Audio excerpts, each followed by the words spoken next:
And so I just want you to know how I am perceiving your interview here is more of an attack piece on me. And I don't know who is putting you up to it, and I don't know why you're writing it. And I'm warning you not to do this. Before we get into this topic today, give me a few seconds to talk about something that I think is very important. There is a fundraiser on this video for the National Network of Abortion Funds that I'm asking you to donate to. Whatever amount, any amount, no donation is too small. Every year, Brittany Page and I run a fundraiser during the month of June to recognize the continued fallout of the overturning of Roe v. Wade in 2022. Across the country, women are still in desperate need of essential health care that they are sometimes forced to flee the state in which they live to obtain. That's where the National Network of Abortion Funds comes in. They work with nearly 100 independent abortion funds to ensure women who contact the funds have access to factual evidence-based information, but also these funds provide financial and logistical support to those who need to travel to obtain an abortion. Your donation could help them cover the cost of the procedure for someone desperately needing it, as well as the costs associated with transportation out of state if that's necessary. If you are not in a financial position to give to this fundraiser, please don't feel any pressure to do so. You can simply share this video with a friend, share information about the National Network of Abortion Funds, and try to make some people more aware of these organizations that are doing this critical work. If you can donate, I would encourage you to do so while we are running this fundraiser and trying to generate as much support for this very worthy cause as we can. Thanks. Look, I don't want to give too much credit or drama about the MAGA civil war that people are talking about. The fact that the movement and the messaging has been bifurcated relative to and surrounding Donald Trump's attack, unprovoked attack on Iran. His allowing Israel to just genocide up the whole geographic area, the region. And Marjorie Taylor Greene is really trying to straddle the fence, unlike it's gross to even consider the straddling of the fence from Lil Margie. But you've got two camps. You've got your Steve Bannon camp of the MAGA movement, Tucker Carlson camp of the MAGA movement, who are completely opposed to regime change, completely opposed to this unprovoked, unconstitutional attack on Iran, having not consulted with Congress, let anybody know in Congress, briefed Congress, alerted Congress. Donald Trump just acting as though he is the dictator on day one that he always wanted to be. And that's the other side of it, is the Donald Trump kind of camp, right? Marjorie Taylor Greene is kind of caught in the middle. She wants both sides. She wants to please the MAGA horde, but she also wants to please Donald Trump. And MAGA has been fed this lie that Donald Trump is somehow against foreign wars, that he's against regime change.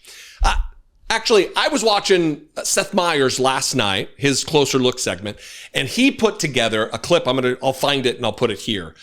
How many times Donald Trump over the years since coming onto the stage in American politics, against regime change, against foreign wars, yet here we are. And I'm going to play this, find it and play it to illustrate to you that this is not some long-held narrative of Donald Trump, some closely held plank of MAGA philosophy. Donald Trump is here to self-aggrandize. Donald Trump is here to self-enrich. Donald Trump is here to secure as much power as he can. He has no duty or loyalty to actual political ideologies or principles whatsoever. Anyway, here is Donald Trump again and again and again and again talking about how he's against regime change. We must abandon the failed policy of nation building and regime change. The job of the United States military is not to wage endless regime change wars. We're not looking for regime change. We've learned that lesson a long time ago. We do not seek regime change. We do not seek regime change. We're not looking, by the way, for regime change. We're not looking for regime change. I just want to make that clear. Thanks to Seth Meyers and the team over there for that. Look, Donald Trump is now out on Truth Social talking about how regime change is on the table, even after Pete Hegseth, during his little thing, said regime change is not on the table. So is regime change off the table, Mr. Secretary? And to the chairman, you said the battle damage assessment is still ongoing, but do you believe that some nuclear capability in Iran remains? This mission was not and has not been about regime change.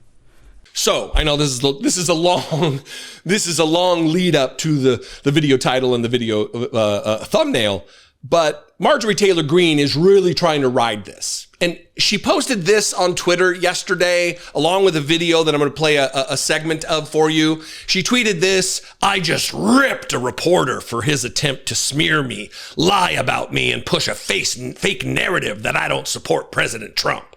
Here's what I had to say to him." Again, it's just manufacturing drama. Do what you got to do, Marge, you know what I mean? But this in no way was ripping the reporter. I mean, she gets a little aggressive and she's hamming it up for the camera with her rolling of her eyes and all this nonsense. But my question to you on this would be, is this real? Or did she get some staffer on the phone to pose as a journalist and then have her lines queued up so she could get a little social media clout from it? I'm kind of leaning that way because I searched around and I can't find any reporter who's taking credit for this conversation.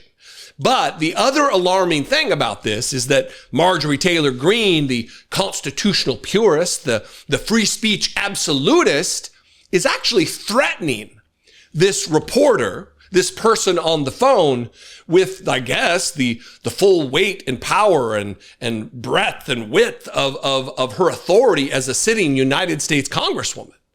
She's making threats. You better not. I'm warning you. All that kind of talk.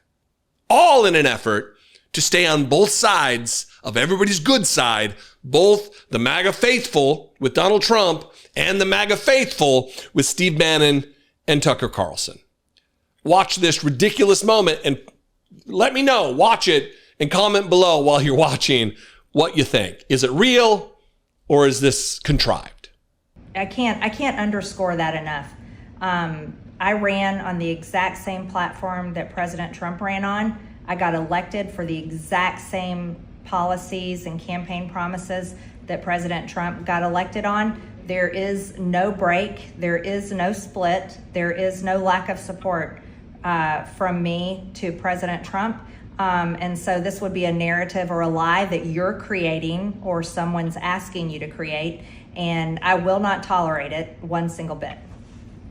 Got it. How did it come about? There was some reporting, I think, early on that they asked you not to run for Senate, or his political team asked you not to run for Senate. Is that any truth to that? No, I was not asked to not run for Senate. And those were fake polls that were put up against me. And so I reject those polls, and my decision to not run for Senate, I explained in a very lengthy post that you can go read on my X account that is my personal account and that I also use for my campaign. And none of that anywhere in my explanation or my decision making had anything to do with what you just mentioned. Got it. So I just want you to know how I am perceiving your interview here is more of an attack piece on me. And I don't know who is putting you up to it, and I don't know why you're writing it, but I think it's absolute bullshit. And I'm going to completely reject it. And I just want you to know, I'm warning you right now, you are going to be spreading lies about me. You're putting out a complete narrative about me that is not true. And I'm warning you not to do this. I was just back to Iran for a second. I'm just wondering, So look, I don't know. Usually I have kind of a bead on the situation and I can make a prediction or some kind of an assessment. And I just don't know if that's real or not. I do know that she's an attention-seeking clout chaser. That is for sure. That cannot be denied. So I don't know. The other thing I'd like to know is exactly where this is going to land, because they have for so long fed this narrative to the MAGA movement that Donald Trump is against foreign wars, that he's against foreign intervention, that he is America first. that he is not for regime change. And then, of course, putting it out on True Social that maybe I am. Maybe I am because of all the money that I can get from AIPAC and from supporters of Benjamin Netanyahu, who is just a Trump character in another country. He's just a Viktor Orban in another country. He's just a Vladimir Putin in another country. He is a desirer and administrator of genocide, and he wants to export that genocide from his own little region there with Gaza into Iran. And Donald Trump's not going to stop him. He'll claim victory, yet also allow Benjamin Netanyahu to run roughshod, leading him around by the nose. Gross. Because I can tell you what, I didn't vote for Bibi Netanyahu. I didn't vote for Donald Trump either, and here we are. What do you think? I invite you to this conversation. You can comment below. You can also call the voicemail line 714-576-4054. Of course, you can email me, as always, daily@dollemore.com. I'd love to hear from you. Follow me on social media. I am at Dollemore just about everywhere. A lot of Dollemore action. When you have a goofy last name, you have to lean into it, right? Please consider supporting this work. You can click the join button below, become a channel member for $2 a month. Go over to patreon.com/IDoubtItPodcast. Help support independent media there. Very important right now to support independent media, whether it be sharing, liking, subscribing, or monetarily. Anyway, I love and appreciate you very much. I'll see you next time. Be genuine. Take care of one another.